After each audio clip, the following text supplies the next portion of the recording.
महाराष्ट्रातील प्रत्येक घटनेवर असणार आहे आमची नजर। शेती, राजकारण, समाजकारण, क्रीडा, मनोरंजन आणि बरंच काही।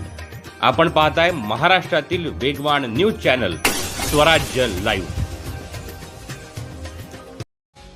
वडूज शहरामध्ये महाशिवरात्र उत्साहात साजरी। वडूज शहरामध्ये ऐतिहासिक वारसा लाभले 3 शिवमंदिर आहेत। त्यांना पुरातन इतिहास आहे। त्यातील एक म्हणजे तारकेश्वर मंदिर।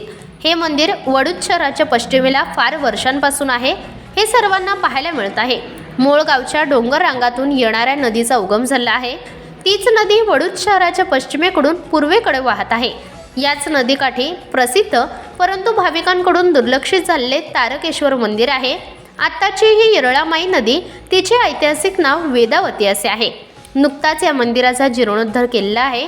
येथे आता दररोज पूजा होत असते।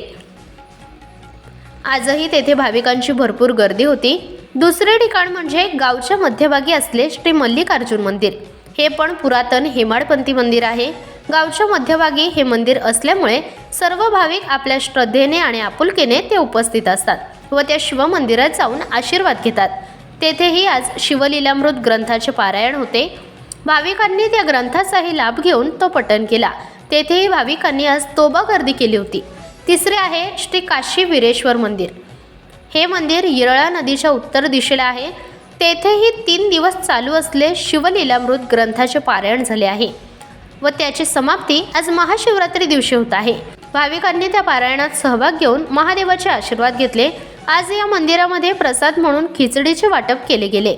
तो प्रसाद व शंभू महादेवाचा आशीर्वाद घेण्यासाठी भाविकांनी सकाळपासून लांबच लांब रांगा लावल्या होत्या।